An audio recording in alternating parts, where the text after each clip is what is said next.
cerita yang punya logika. Bagi yang tidak punya logika, skip aja. Yahya Waloni akhirnya minta maaf. Buat saya ini berita penting karena Yahya adalah Ustadz Mu'alaf yang sering menghina Kristen. Di ruang sidang Pengadilan Negeri Jakarta Selatan pada 27 September, dia menyatakan menyesali apa yang disampaikan dalam ceramahnya yang menghina Kristen. Kata dia, setelah dia menyaksikan video berisi ceramahnya, dia sadar bahwa itu tidak sesuai dengan apa yang dia tekuni selama ini sebagai pendakwah. Yahya memang sedang dalam proses hukum atas dugaan penodaan agama. Yahya sudah berstatus sebagai tersangka sejak Mei 2021 lalu dan kemudian ditangkap pada Agustus. Kasusnya sendiri bermula dari laporan yang dibuat oleh komunitas masyarakat cinta pluralisme pada 27 April 2021. Yahya dilaporkan berkaitan dengan video ceramahnya yang menyebut kitab Injil fiktif dan palsu. Dalam ceramahnya di saluran YouTube itu, ia memuji-muji Al-Quran dan menghina Injil. Dia mengatakan, Al-Quran itu bersifat hudalin nas, berlaku bagi semua manusia. Sedangkan Bible, Alkitab Kristen ini dongeng tambah tahayul sama dengan omong kosong. Makanya di situ ada Matius, Markus, Lukas, Stefanus, Tetanus, Spiritus, Capticus.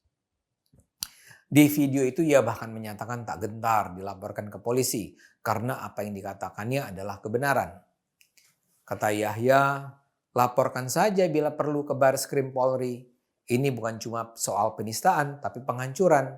Saya buka di depan publik, ini Alkitab palsu semua. Ini yang justru mengislamkan saya. Ini isinya data-data kebohongan.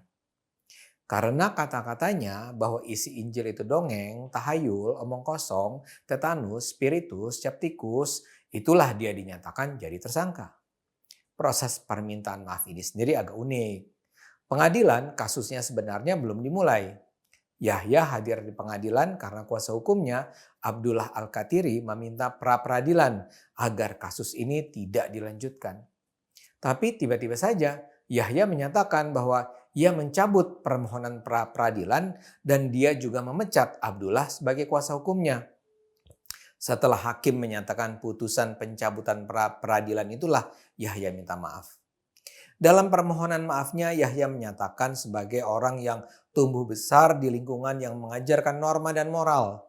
Ia mengaku hilaf karena tidak memberi contoh yang baik dalam berdakwah sehingga melampaui batasan etika dalam bermasyarakat. Yahya lantas berterima kasih kepada majelis hakim dan menyatakan akan menghadapi proses hukum yang menjeratnya dengan jantan. Yahya berharap dirinya akan mendapatkan hikmah dari Allah agar bisa menjadi pendakwah yang bisa dicontoh. Menanggapi hal ini, Hakim Tunggal Pengadilan Negeri Jaksel Andri Widodo Laksono mengatakan bahwa agenda persidangan tersebut bukan pemeriksaan materi. Meski demikian, ia menilai permohonan maaf yang disampaikan Yahya merupakan haknya. Dengan demikian, proses pengadilan Yahya akan terus dilanjutkan meski Yahya sudah meminta maaf. Permohonan maaf ini sudah disambut baik oleh gereja. Persekutuan Gereja-Gereja di Indonesia PGI menghargai permintaan maaf Yahya. Media mengutip pernyataan Humas PGI Philip Situmorang bahwa mereka memaafkan Yahya. Kata Philip, dan semoga hal itu menjadi pelajaran buat Yahya Waloni sendiri dan kita semua untuk tidak melakukan hal yang menjelekkan agama atau kepercayaan lainnya. Philip mengingatkan bahwa Indonesia merupakan bangsa yang plural. Dia berharap semua masyarakat dan tokoh agama dapat saling toleransi dan tidak menyakiti agama satu dengan yang lainnya. Buat saya, pernyataan maaf Yahya penting agar bisa didengar para penggemarnya. Yahya selama bertahun-tahun dielu-elukan karena ia adalah mu'alaf yang gemar sekali menjelek-jelekan Kristen. Pengetahuan dia tentang Islam dan Kristen sebenarnya dangkal, namun dia dengan percaya diri berdakwah dengan gaya seorang ahli. Dia sering mengatakan ia adalah mantan pendeta yang pindah ke Islam karena menemukan bahwa Kristen adalah ajaran yang penuh kebohongan. Ini ia sampaikan di banyak kesempatan yang direkam dan kemudian disebarkan ke jutaan penonton melalui media digital seperti YouTube.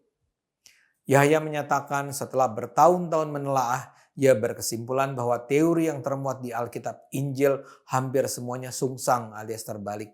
Sehingga dengan demikian keasliannya patut dipertanyakan. Ini teorinya sungsang, terbalik semua, teorinya tidak jelas, fakta historisnya kabur, katanya dalam salah satu videonya. Menurut Yahya, orang pintar pasti memeluk agama Islam. Yahya mengatakan jika ada umat Kristen pintar yang membedah isi kitabnya, ia pasti menemukan banyak kekeliruan dalam Injil sehingga pasti memutuskan pindah agama seperti dirinya. Orang kalau udah pintar pasti masuk Islam, yakin saya 1000% ujarnya. Kebenciannya terhadap Kristen juga termuat dalam seri videonya yang berjudul Membongkar Kesesatan Kristen. Dia misalnya bilang ritual Kristen itu aneh dan gila. Dalam salah satu videonya dia bilang, kenapa orang Kristen kalau meninggal harus pakai jas lengkap, pakai dasi kupu-kupu? Terus dia jawab sendiri, supaya mereka bisa dansa-dansi dengan malaikat. Yahya juga menolak disebut sebagai mu'alaf. Dia mengaku lebih senang disebut muhtadin. Dalam bahasa Arab, kata mu'alaf memiliki arti orang yang dibujuk hatinya, sementara dia mengaku tak dibujuk, melainkan mendapat petunjuk ilahi. Karena itu katanya, dia lebih cocok disebut muhtadin daripada disebut mu'alaf. Yahya itu suka membual, berbohong, dan menghina. Dia misalnya mengaku bahwa sebelum menjadi mu'alaf, ia sempat menjadi pendeta GKI di Papua. Tapi cerita ini sudah dibantah oleh GKI. Ia memang diketahui pernah melamar menjadi pendeta di Gereja Protestan Indonesia di Toli-Toli pada Agustus 2006, tapi ditolak karena ia tak bisa menunjukkan ijazah yang mendukung pengakuannya bahwa ia lulusan sekolah teologi. Ia juga mengaku pernah menjadi rektor Sekolah Tinggi Teologi di Sorong pada 1997-2004. Ini pun kemudian dibantah rektor lembaga pendidikan tinggi tersebut. Orang semacam Yahya ini memang perusak dan pemecah belah bangsa. Dia sudah menjalankan profesinya bertahun-tahun. Karena dia merasa tak ada yang berani memperkarakannya, dia terus-menerus menyebarkan kebencian. Dia bahkan seperti menyangka memang tak akan ada aparat hukum yang bisa menyentuhnya. Dan di sepanjang perjalanannya, ia terus dijadikan teladan oleh ribuan penggemarnya. Bila kini akhirnya Yahya mengakui kesalahannya dan meminta maaf, mudah-mudahan ini turut membuka hati mereka yang selama ini sudah menjadi korban Yahya. Mudah-mudahan mereka kini melihat bahwa Yahya tidak perlu dikagumi dan apa yang dilakukannya menyesatkan. Mudah-mudahan kini mereka melihat bahwa di negara ini orang semacam Yahya tak akan lagi diizinkan oleh aparat hukum menyebarkan kebencian ke mana-mana. Ayo kita lawan terus orang-orang semacam Yahya Waloni. Mari terus gunakan akal sehat, karena hanya dengan akal sehat bangsa ini akan selamat.